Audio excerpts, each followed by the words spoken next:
E aí, gente, estou voltando aqui. Acho que consegui resolver o problema lá com o seu José, né?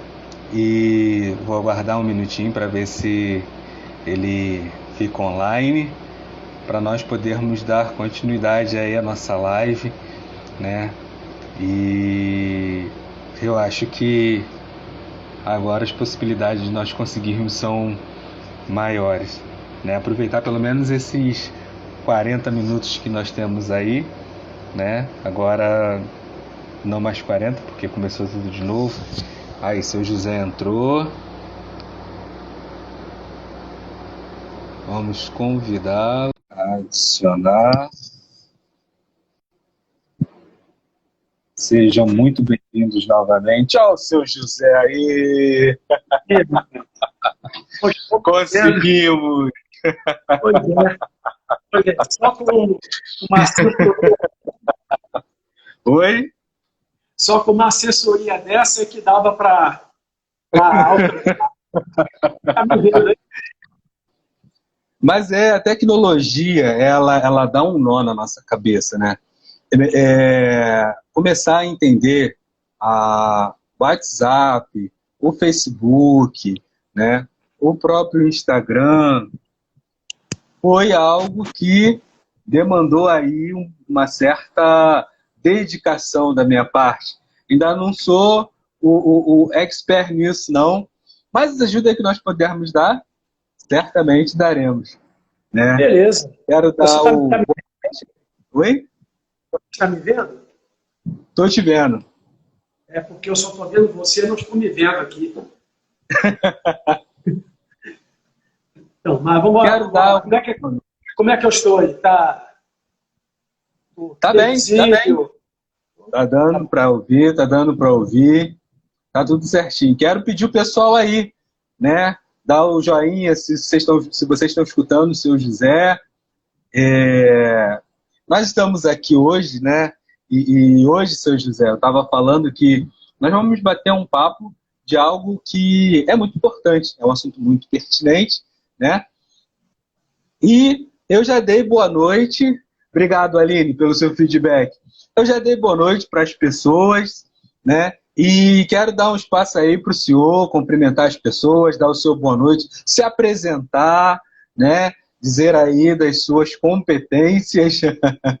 E fica muito à vontade, seu José. Então, pessoal, boa noite. Eu sou psicólogo, meu nome é José. Tive a felicidade de ter na minha formação um amigo como o psicólogo Jackson, que já é conhecido de vocês, honra minha. Estamos aqui para falar sobre alguns desafios dos relacionamentos. Então, pensando na minha formação, eu sou bacharel em psicologia, sou bacharel em direito, fiz docência superior e já terminamos, né, o curso de avaliação psicológica. E hoje a gente está aqui para conversar com vocês e bater um papo com o Jackson e com vocês, que vão certamente interagir conosco, sobre algumas questões dadas aos relacionamentos. Jackson. Pois é, seu José.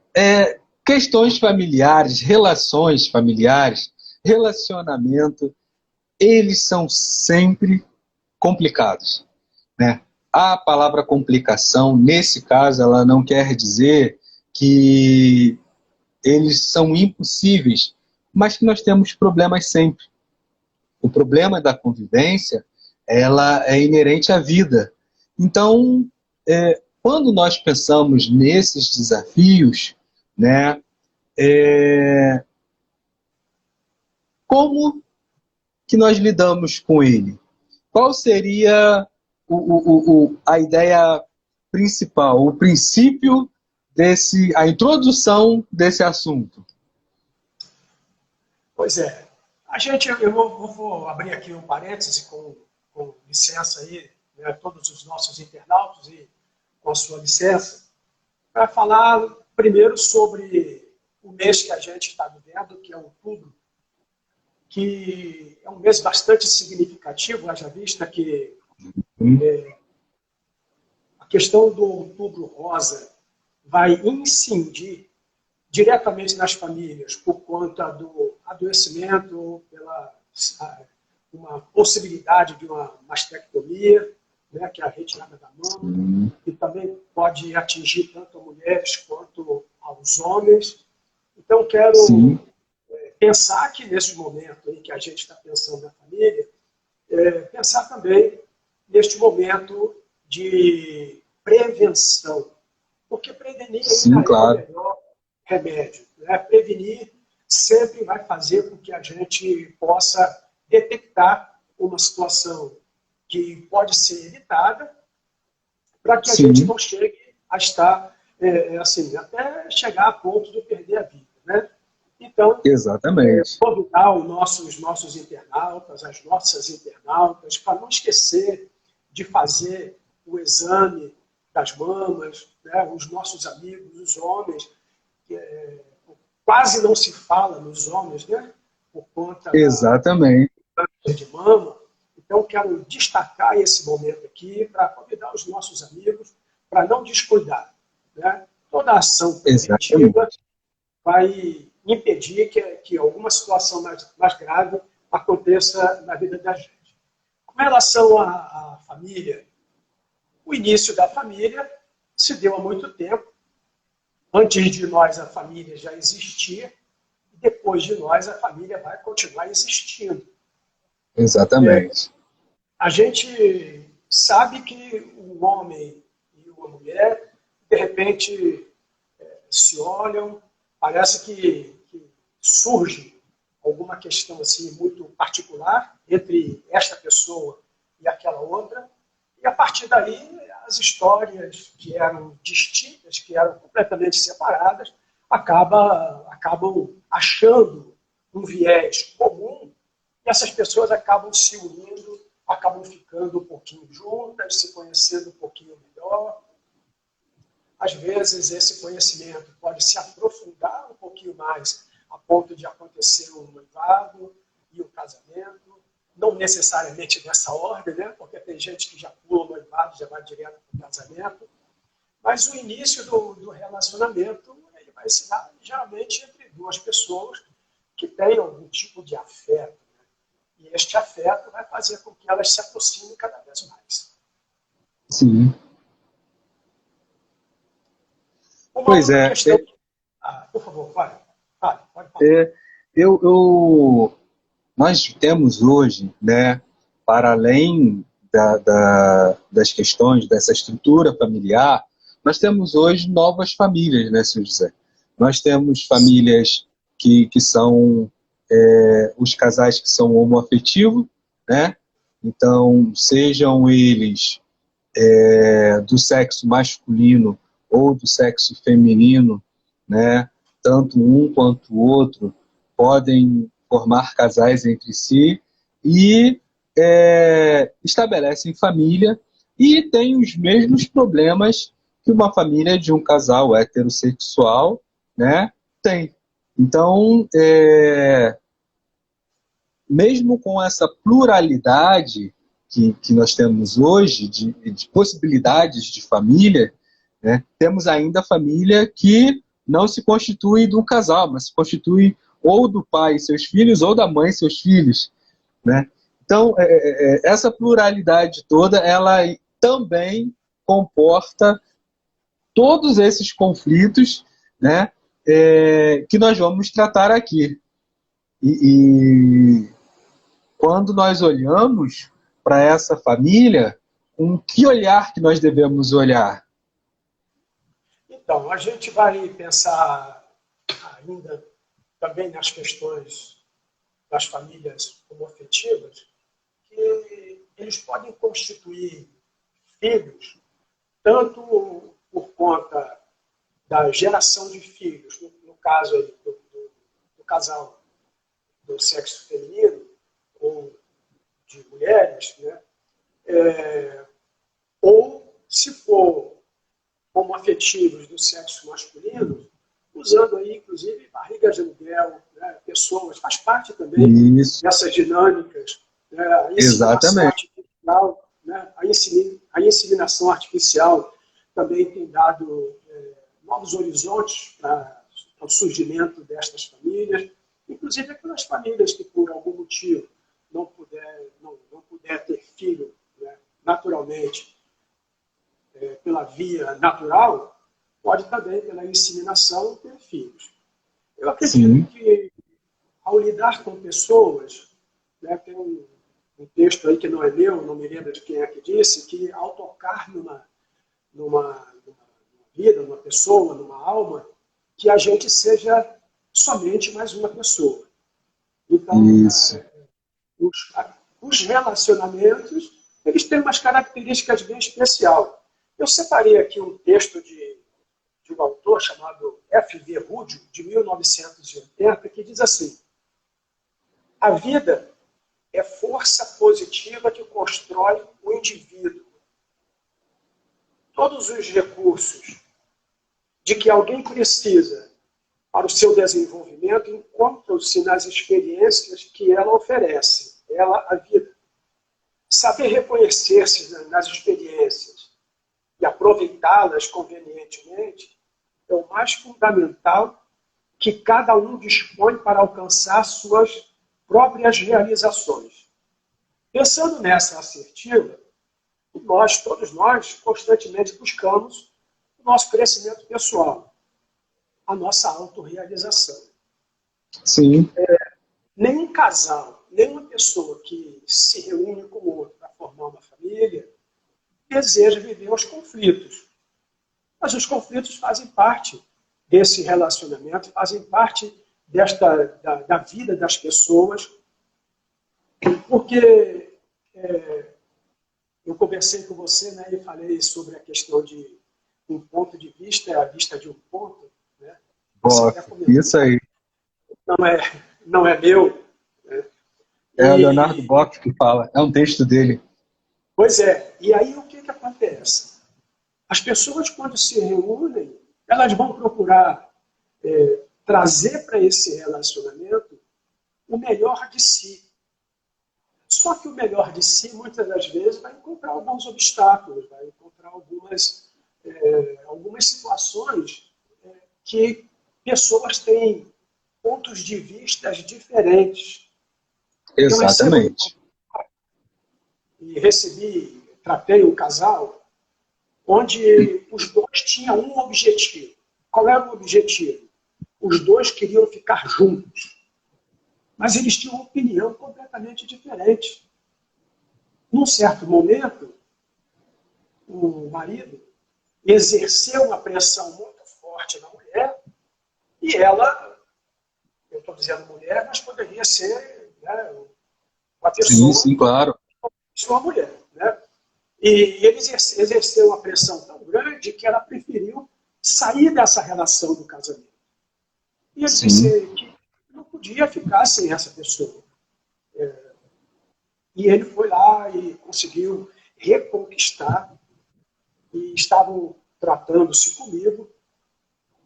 E, em um dado momento, eu disse para o casal que eles estavam bem. Aí a mulher falou assim: como que a gente está bem se a gente está com essa divergência toda? Mas veja só, no texto que eu acabei de ler, vai dizer que o que vai fazer a gente ter autorrealização são as nossas experiências.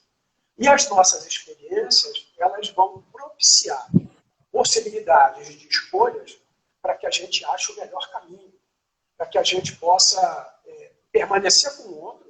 E aí a gente vai ter que sempre considerar que as pessoas precisam de respeito mútuo, precisam de consideração mútua, entender que cada um de nós tem limites, mas a gente tem potência, a gente tem potencial, a gente tem possibilidades, a gente tem sonhos. Né? E aí, nesta construção deste novo, é óbvio que vai obrigar a gente a abrir mão de algumas partes dos nossos conceitos herdados ou vividos na nossa família, né? Tanto uma pessoa quanto a outra tem que abrir mão de um pouco desta liberdade para criar uma nova liberdade. E aí, Exatamente. pensando no casal que eu cuidei, o marido começou primeiro a fazer o tratamento e ele esteve ressignificando os seus comportamentos. E aí o que aconteceu? Inverteu-se a situação. Era um casal com mais de 10 anos que estavam vivendo uma relação de casamento, e aí, de repente, o marido começou a se sentir oprimido.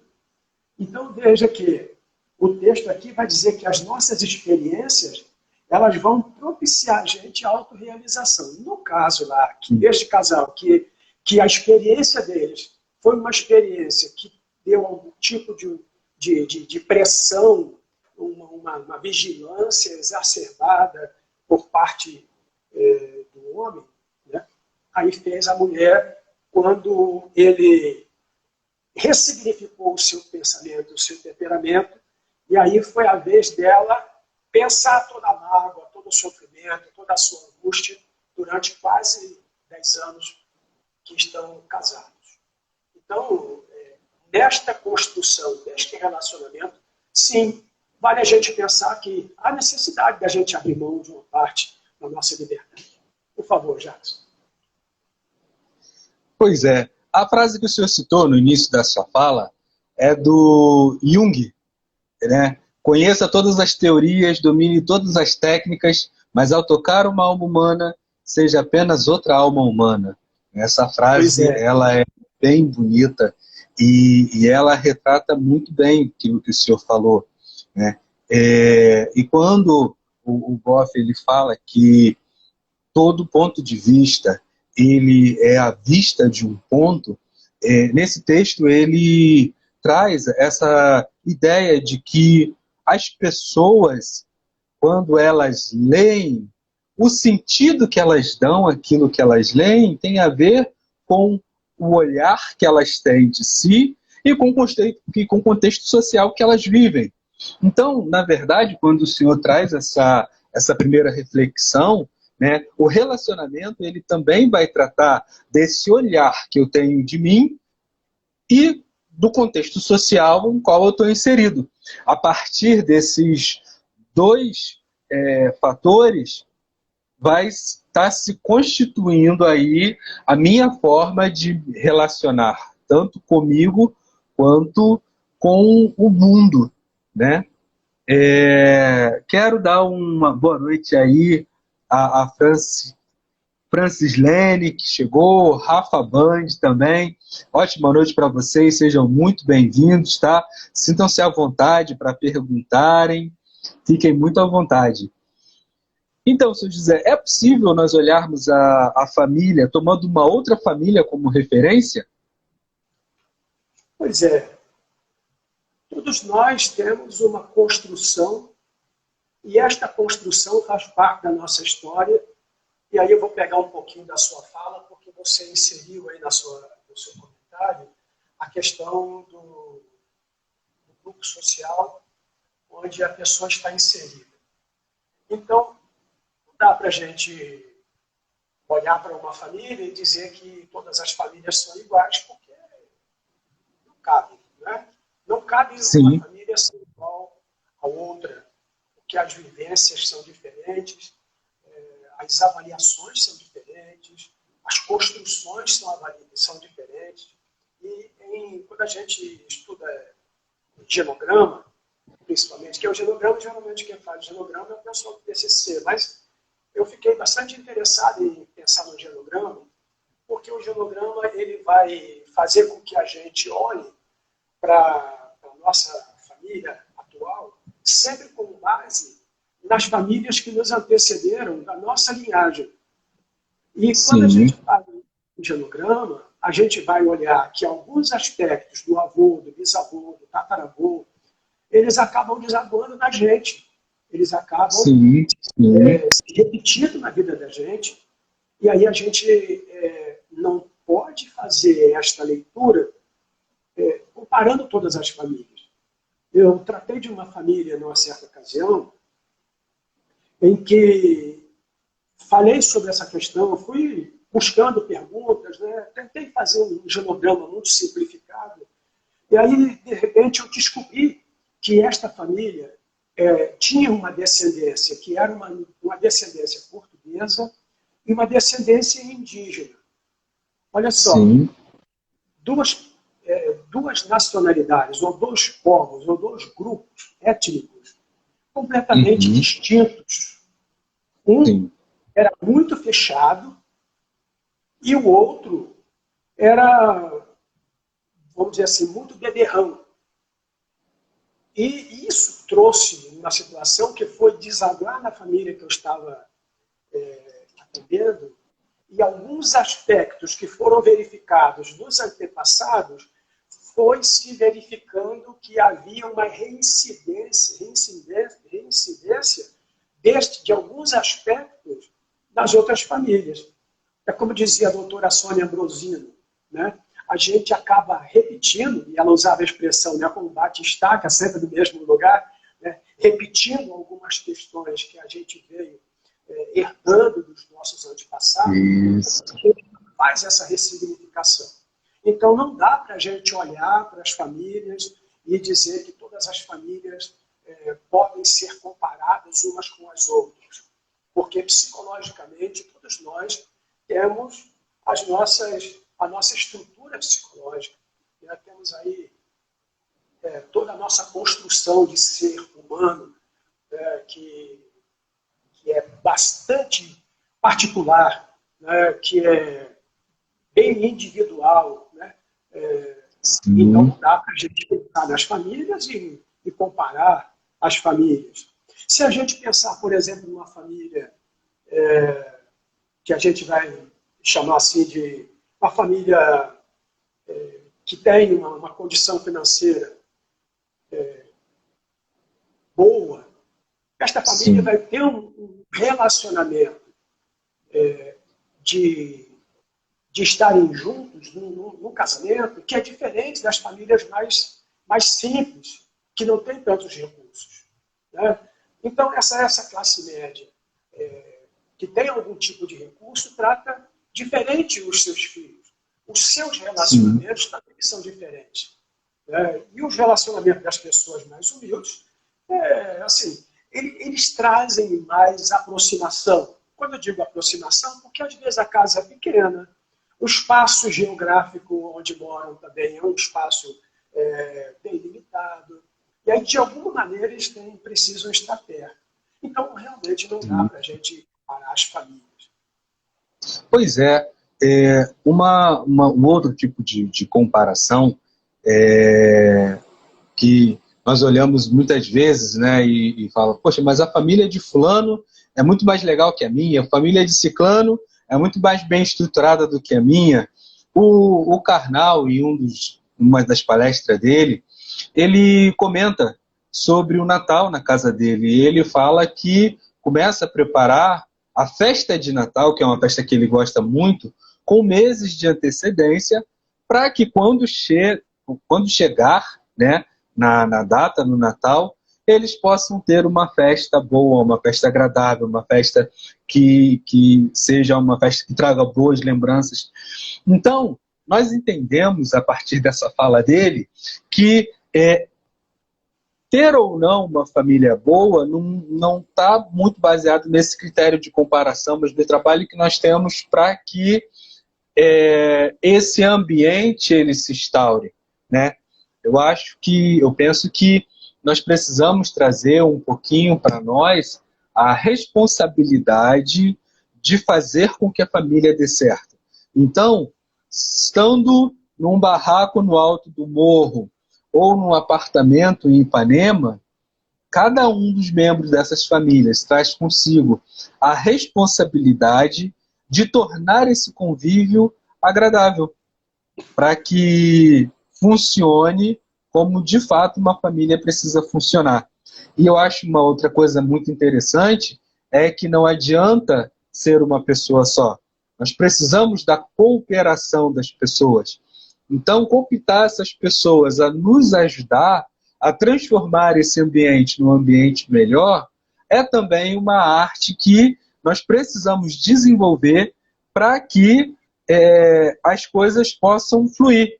Porque, como diz o ditado, né, o poeta fala, tem o trecho de uma música, que uma andorinha voando sozinha ela não faz verão.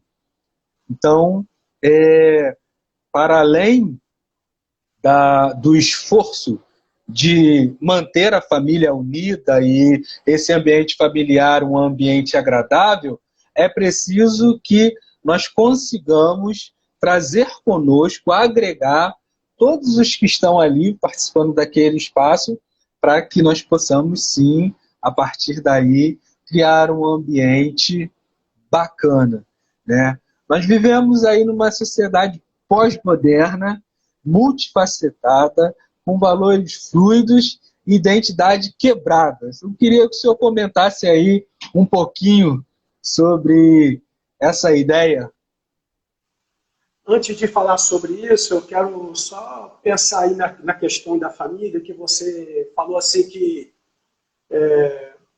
que as famílias, elas... Tem algumas pessoas, citam o caso do Karnal, onde as famílias realmente não podem ser comparadas. Algumas vezes eu lidei com algumas pessoas no consultório pensando o seguinte, pessoas que vieram de famílias não funcionais. E uma das questões que eu sempre coloco durante o tratamento, pensar essa dor, esse sofrimento desta pessoa que faz parte de uma família não funcional, pensar assim, que outras pessoas, que outros relacionamentos se distinguiu na vida destas pessoas. Sim.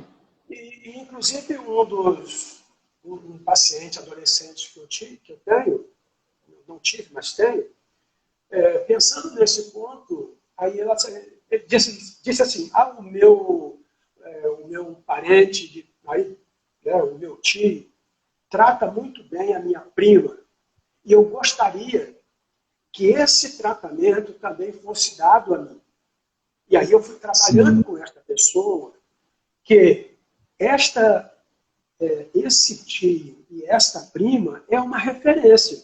Ainda que a família desta pessoa seja uma família não funcional, esta pessoa tem recursos internos para entender, já que ela mesma disse que gostaria que a sua família fosse assim, para fazer com que o seu pensamento deixe de estar neste lugar de desconforto e de sofrimento e possa, então, construir ou ressignificar o seu próprio pensamento, tendo como referência aquela pessoa, aquele tio e aquela sobrinha, prima, aliás, que tem um relacionamento bom.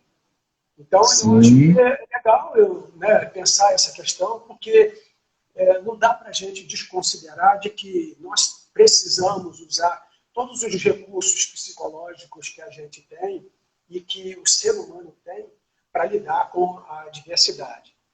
Mas pensando aí nessa situação pós-moderna, em toda essa situação fluida, né, que nós temos, que a gente vive uma inversão de valores, onde o certo acaba deixando de ser certo, o errado acaba tomando um lugar que não deveria tomar. Os valores hoje são valores que a gente acaba deixando estes valores mais para o lado. Se a gente pensa na questão da ética, que a ética é o regramento, né? É a conduta das pessoas. Nós, psicólogos, nós temos lá o nosso código de ética. Né? E quando a gente fala sobre a conduta, sobre o comportamento das pessoas, a gente vai ver que nem sempre a gente é ético. Nem sempre a gente pega esses valores que a gente construiu ao longo da vida e faz com que eles acabem se tornando uma realidade na vida da gente. Então, essa fluidez, esta inversão de valores, esta mudança de comportamento, né? hoje tem uma questão do ficar, né? As pessoas ficam aqui, ficam ali, sem compromissos umas com as outras, e isso pode causar alguns problemas. Eu, por exemplo, Sim. tenho um paciente que teve um relacionamento com uma pessoa do sexo oposto, depois teve um relacionamento com a pessoa do mesmo sexo, e a pessoa está lá em sofrimento. Por que está em sofrimento? Porque as duas pessoas que, de uma maneira ou de outra, já que a família é uma família disfuncional, ele se apegou a estas figuras e estas figuras se apegaram a uma outra pessoa e acabaram abandonando esta pessoa que é o meu paciente. Então veja que essa multifaceta social faz com que algumas pessoas sofram, né? Porque vai ficar com uma pessoa aqui, com outra pessoa ali. As pessoas têm sentimentos e maneiras de ver os relacionamentos que são diferentes. E nisso que elas têm os relacionamentos diferentes, alguns acabam sofrendo mais do que outros, né? A família na sociedade pós-moderna, ela, principalmente na classe média, tem um certo valor de individualidade. E é bastante interessante a gente pensar na individualidade, porque muitas das vezes, uma das questões que a gente vai comentar mais à frente, que no relacionamento nem sempre você pode ficar muito perto. Porque tem hora que a pessoa está estressada, e quando a outra pessoa está estressada, o ideal é que essa outra pessoa dê um espaço para aquela. E essa questão de dar espaço, muitas das vezes, traz alguns conflitos. Por quê? Porque Sim. muitas pessoas não conseguem enxergar, não conseguem vislumbrar, não conseguem entender que o outro só precisa de um pouquinho de tempo. Não é desamor, não é porque deixou de... Só quer um pouquinho de espaço. Sim. E nessa questão do espaço, por nós não permitirmos, né, uma das questões que a gente mais escuta é assim, será que fui eu? Será que eu fiz alguma coisa? Mas muitas das vezes não é ninguém, não é uma pessoa, pode ser uma circunstância, pode ser um fato episódico, né? Principalmente para os homens, no trabalho, o homem chega em casa, às vezes ele só quer lidar com aquela questão do ruído no trabalho, e aí às vezes a mulher, a esposa, ou a pessoa que está convivendo, né, fica-se muito preocupada com aquela pessoa, será que eu fiz alguma coisa? E muitas das vezes não fez nada, não é culpa daquela outra pessoa. Isso. Esse espaço que a gente precisa dar é importante para deixar o outro se reconstruir, o outro repensar as suas próprias dores. E as mulheres têm uma maneira diferente de lidar com elas mesmas e com os problemas, né? Gente, alguém falou, você falou? Assim, não. Muitas das vezes, ou sempre, né? As mulheres, por exemplo, alguém colocou assim, talvez uma brincadeira no Facebook, né? Quem já viu um homem com febre ir ao supermercado? Aí é claro que isso é uma brincadeira. Mas as mulheres, né, muitas das vezes, com dores de cabeça, sofrendo por algum tipo de enfermidade, vão lá e fazem o que tem que fazer, levantam, cuidam da família, cuidam do filho, cuidam dela mesma, né, e aí essa pessoa consegue lidar com ela mesma, e aí chega o cidadão, né, aquele que convive, pode ser o cidadão, mas qualquer pessoa que esteja convivendo com aquela, né? Se não olhar esses limites, acaba trazendo algumas complicações. A outra situação dessa fluidez e dessa multifacetação é os espaços de negociação que a gente tem e que a gente precisa compreender. espaço de negociação, sentimento, sofrimento. E a gente tem um elemento agregador ou desagregador, que é a tecnologia, né? Que Sim. a internet, por exemplo, ela cria uma certa dinâmica para a família. Exatamente, exatamente.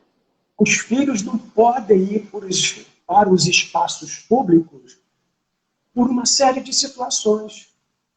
Então, Sim. por conta da pandemia, por conta da insegurança. É da insegurança? Não sei, a gente não sabe. Mas os pais estão preferindo mais que os filhos fiquem perto de si.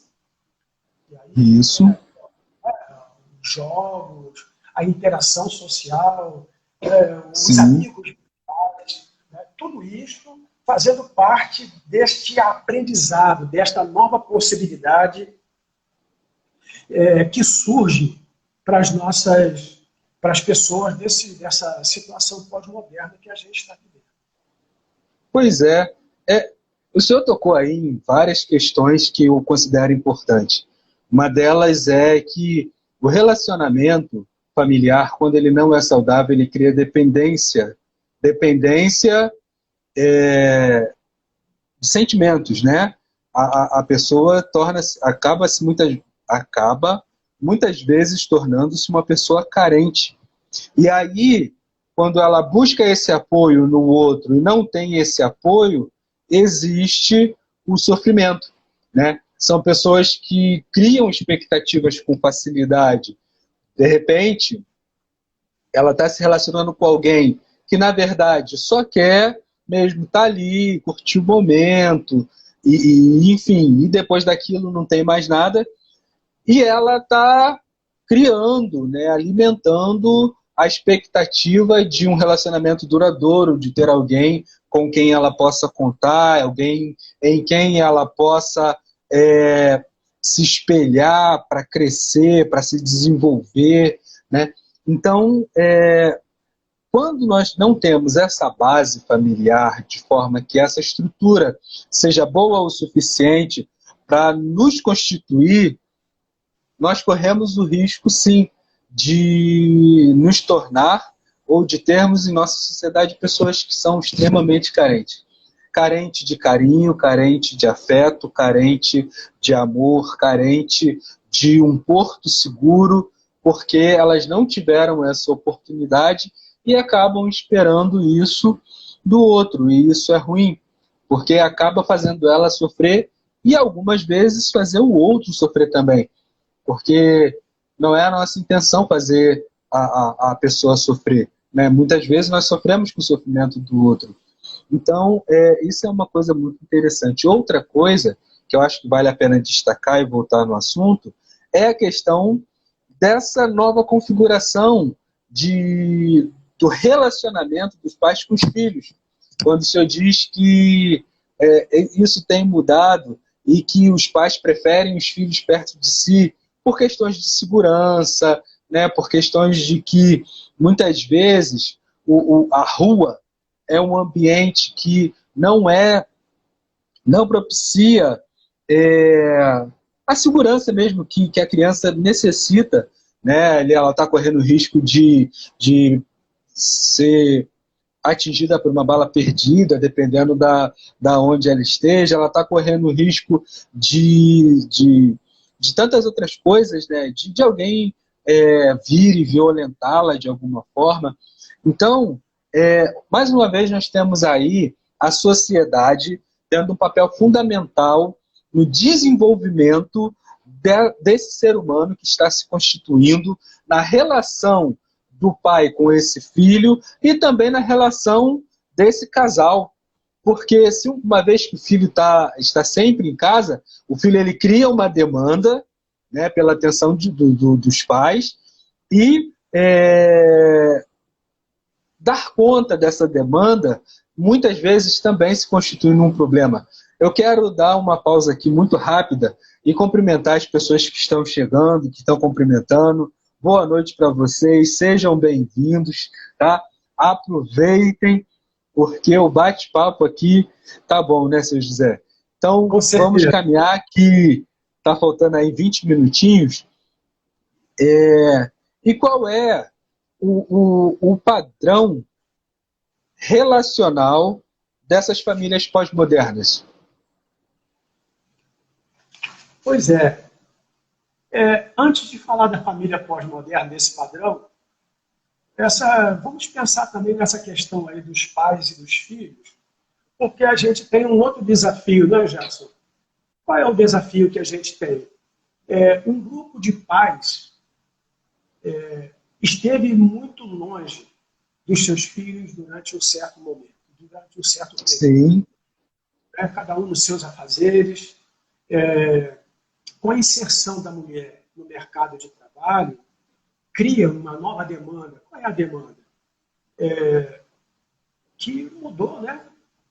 Na última década, o marido e a esposa saem para trabalhar. E os filhos ficam aos cuidados de quem? De repente, Exatamente. desse momento que a gente está vivendo, né, da questão da pandemia, esse pai e essa mãe, por conta da segurança, por conta de todas as medidas de proteção para a gente não se expor ao vírus, muitos pais têm estado em casa. E lidar com os filhos, para quem não tinha esse traquejo social, de lidar com esses filhos, de lidar com os idosos, de lidar com os jovens adultos, porque tem uma questão bastante interessante, que nesta geração que a gente vive, nessa geração pós-moderna, os filhos demoram mais a sair de casa. Exatamente.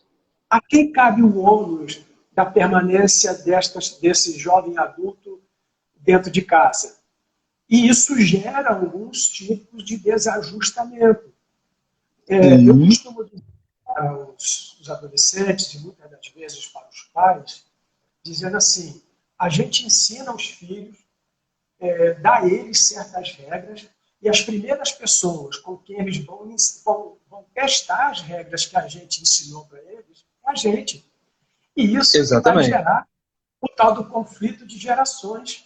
Né? O filho acha que o pai é retrógrado, que o pai é quadrado, porque a ideia deste filho ou desta filha está muito de acordo com a questão da modernidade. Eu, particularmente, como psicólogo e como pai, eu entendo e avô, eu entendo que o ideal é a gente aprender sempre com os nossos filhos. Aprender sempre é bom. Ouvi-los. Exatamente. Ouvir os filhos na sua dor. Mesmo quando eles querem criticar a gente. A questão é que a gente não tem ferramentas de manobra para a gente lidar com a nossa estrutura psicológica, com essa questão que a gente acha que o filho, né, é aquela pessoa que não pode questionar, não pode falar, não pode demonstrar nenhum tipo de insatisfação. Eu entendo que pode se repensar essa questão. Se os pais se permitirem ouvir os seus filhos e as suas filhas, conhecerão um pouco mais desse filho e desta filha. Exatamente. Não deixarão esta pessoa neste abandono psicológico, emocional e, como você falou, nessa dependência psicoafetiva. Né? Exatamente. Eu vou até forçar um pouquinho a barra. A pessoa corre mais riscos, porque existem alguns aproveitadores que usam dessa fragilidade para tirar algumas vantagens, que é o que a gente não quer que aconteça com os nossos filhos. Exatamente. Então, o padrão das famílias pós-modernas é um modo de viver em pequenos grupos, muito restrito, com menor possibilidade de diversificar as relações afetivas. O número de amigos é reduzido, talvez pelo excesso de trabalho. Os filhos saem pouco sozinhos ou com amigos. E aí a gente volta a pensar, será que é por falta de segurança? Né? Ficam mais dependentes da mobilidade dos pais, porque se os pais não saem, se os pais não deixam sair, só vão sair se os pais saírem. Né? E, inclusive, os pais têm um certo cuidado de não deixar os seus filhos tão expostos, né?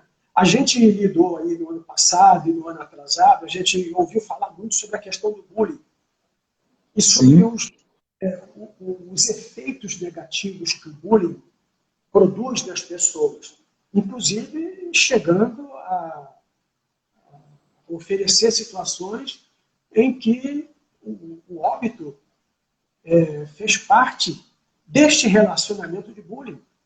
E sem contar sim, no sofrimento psicológico que a pessoa que sofre bullying, que é desprezada, desconsiderada, ou tem o seu jeito de ser, muitas das vezes esbulhado, vilipendiado, né? Mas as pessoas têm alguns sofrimentos que são bastante interessantes. A sim, dependência aumenta e, como consequência, os conflitos. Os momentos mais independentes dos pais e dos filhos são retardados. Retardados não no sentido do adoecimento, né? Porque procrastina, adia o momento, né? Hoje, isso, o filho só sai de casa quando ele termina a faculdade e vai fazer um curso de pós-graduação e vai fazer algum tipo de atividade, né? Vai se preparar. E esta preparação ela é bastante interessante, porque a gente apresenta aqui alguns desafios para a família atual. Promover a independência dos filhos. Como é que a gente faz isso? É um desafio. Como é que a gente faz os filhos exatamente, independentes? Né? Outra, exatamente, tornar os filhos produtivos. Os nossos filhos têm que produzir alguma coisa que seja socialmente boa, que tenha um certo retorno, e é claro que a sociedade exige isso, né? Existem alguns empregos que tem um profissional que trabalha lá tem que ter cota, supercota, maxicota e hipercota. Imagina o tipo de sofrimento que esse trabalhador, e a gente não vai nem falar sobre a questão do sofrimento do trabalhador, que seria uma outra live, num outro momento, né? E aí tornar esses filhos produtivos é um desafio. Não sim, favorecer o afastamento entre os membros da família, porque se existe um retardamento da saída desses filhos ou filhos das suas casas, com isso, esse conflito de gerações que antigamente era assim o nome que era dado, né? Ele se exacerba e as pessoas acabam criando uma situação ali que precisam ser muito bem cuidadas e elaboradas. Por favor, Jackson. o Rafael está participando aqui, ele falou, está dizendo, opa, nessa questão, a sociedade cria a relação pai e filho como uma relação de poder, porque existe uma diferença entre ensinar e educar. Então, é, essa esse comentário do Rafael, ele é bem interessante, né? Porque ele leva a gente a pensar nessa questão de como funciona o processo educativo. Então, como educar esse filho, né? Que vai cair exatamente no que o senhor está falando. Como preparar essa pessoa para a vida, para sair de casa, para enfrentar todas as demandas que ele vai ter que encarar. Né? Como que nós podemos fazer isso? Né? É, é um desafio que acontece de forma muito constante, muito presente, né? E que nós precisamos lidar com ele, né? E, seu José, falta aí 9 minutos, nós vamos ter que dar uma acelerada, né, no nosso bate-papo, e eu gostaria de saber, né, eu acho também, muito importante. A pandemia, ela trouxe algo de bom? Trouxe sim. A pandemia trouxe coisas boas. A família, ela estava bastante, cada um na sua atividade, no seu trabalho. Cada um estava nos seus afazeres. Com a pandemia, ao estar em casa, os pais puderam saber o que os filhos fazem na escola. E aí tem um outro desafio. Qual o desafio? A gente viu aí nas redes sociais, alguém dizia assim, gente, eu só fiz até a 7ª série e mesmo assim fiquei reprovado. Como que eu vou ensinar o meu filho? Eu não sei ensinar o meu filho. Eu não sei, não conheço esses conteúdos. Fala minha. Né? A escola tem essa responsabilidade. A gente viu que a pandemia trouxe para as pessoas, para as famílias, o conhecimento das nossas limitações. Aí, quando o internauta aí faz essa colocação, falando sobre ensinar e educar, traz todo este arcabouço de situações que a gente pode educar pelo exemplo, pode ensinar pelo exemplo. E se os nossos exemplos forem exemplos saudáveis, provavelmente os nossos filhos vão se encontrar neste movimento, nesse envolvimento, e vão ter um relacionamento saudável.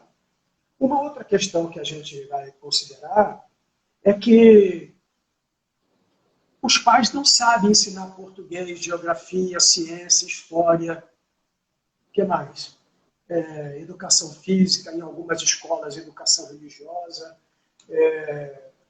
não sabem ensinar essas disciplinas todas que estão aí nos currículos escolares. Nós, pais, eu sou de uma família de professores. Eu tenho formação em Direito e tive um outro trabalho que não tem a ver com a educação. Mas os meus filhos resolveram serem professores.